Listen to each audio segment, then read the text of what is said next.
Welcome to my channel SK knowledge class. दोस्तों आज की इस वीडियो में आपको बताऊंगा संस्कृत का VVI सब्जेक्टिव क्वेश्चन आंसर। ठीक ना, तो ध्यान से देखिएगा वीडियो दोस्तों, क्योंकि 100% इससे आपको लड़ेगा। ठीक ना दोस्तों, 16 को आपको सब्जेक्टिव क्वेश्चन देता है संस्कृत में, जिसमें 8 गो का आपको उत्तर देना पड़ता है, 2 नंबर मिलता है। 16 नंबर कंप्लीट है। आज के बाद दोस्तों आपको संस्कृत का रटना ही नहीं पड़ेगा सब्जेक्टिव क्वेश्चन। ठीक ना, चलिए दोस्तों, पाटलिपुत्र वैभव चैप्टर से है। ठीक ना, इससे दोस्तों आपको पूरा जो है ना 9 क्वेश्चन आंसर बताऊंगा। 9 गो में दोस्तों आपको 5 गो 100% फंसेगा। ठीक, चलिए दोस्तों क्वेश्चन स्टार्ट करते हैं हम। पहला क्वेश्चन है, कवि दामोदर गुप्त के अनुसार पाटलिपुत्र कैसा नगर है? तो इसका उत्तर है दोस्तों कि कवि दामोदर गुप्त ने पाटलिपुत्र की प्रशंसा की है।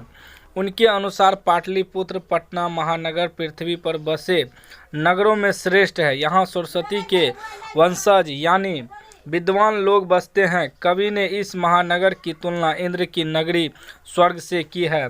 गंगा नदी के किनारे अवस्थित होने के कारण यहाँ के लोग स्वस्थ हैं।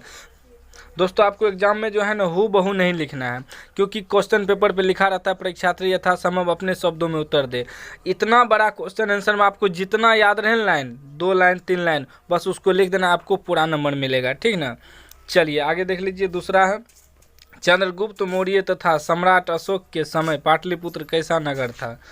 इसका उत्तर है, चंद्रगुप्त मौर्य के समय पाटलिपुत्र की रक्षा व्यवस्था काफ़ी मजबूत थी।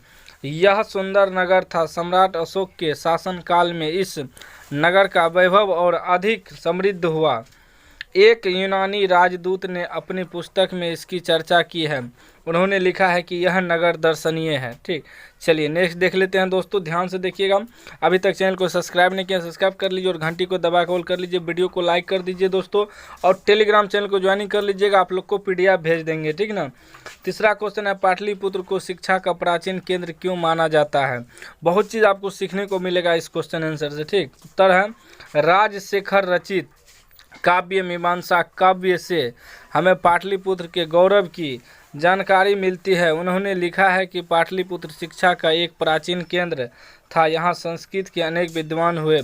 पाणिनि, पिंगल, वररुचि तथा पतंजलि की परीक्षा यहीं ली गई थी। यहीं उन्होंने ख्याति प्राप्त की थी। ठीक, चलिए नेक्स्ट सवाल देख लेते हैं दोस्तों। चौथा क्वेश्चन है दोस्तों कि पाटलिपुत्र के प्राचीन महोत्सव का वर्णन करें। ठीक, इसका उत्तर है, पाटलिपुत्र में सतत काल में कौमुदी महोत्सव मनाया जाता था।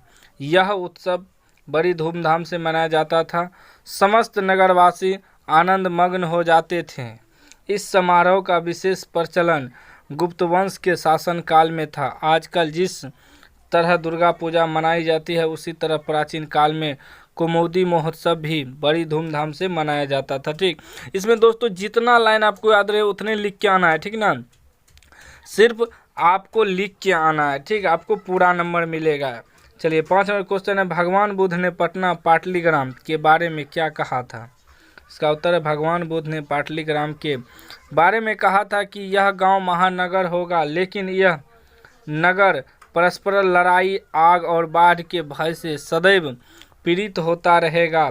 कालांतर में पाटलिग्राम को ही पटना कहा जाने लगा। बुद्ध की कही गई ये बातें सत्य हो रही है। लोग आज भी आग और बाढ़ से प्रभावित हैं। चलिए छठा क्वेश्चन देख लेते हैं दोस्तों।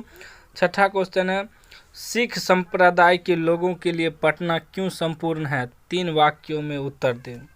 इसका उत्तर है, सिख संप्रदाय के लोगों के लिए पटना नगर में पूजनीय स्थल अवस्थित है। यहाँ उनके 10वें गुरु गोविंद सिंह जी का जन्म स्थान है। यह स्थल गुरुद्वारा के नाम से जाना जाता है। देश विदेश से सिख संप्रदाय वाले लोगों के अलावा अन्य संप्रदाय वाले तीर्थयात्री भी यहाँ दर्शन के लिए आते हैं।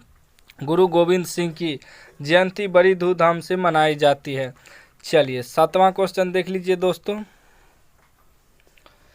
7वां क्वेश्चन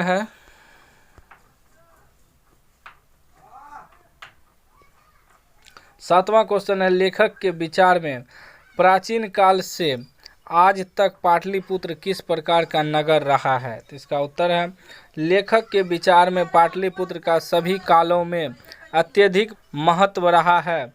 वे कहते हैं कि पाटलिपुत्र नगर प्राचीन काल से लेकर आज तक राजनैतिक, धार्मिक, औद्योगिक और शिक्षा जैसे विविध क्षेत्रों में वैभव धारण करता रहा है। पाटलिपुत्र का वर्णन कई विदेशी यात्रियों ने अपने स्मरणों में किया है। चलिए नेक्स्ट सवाल देख लेते हैं दोस्तों। 8 का बस 2 ही सवाल बचा है दोस्तों, इससे आपको 100% लड़ेगा, ठीक, मेरा गारंटी है। बस ध्यान से देखते जाइए दोस्तों। 8 का है, शिक्षा के संबंध में पाटलिपुत्र वैभव पाठ में लेखक के क्या विचार हैं?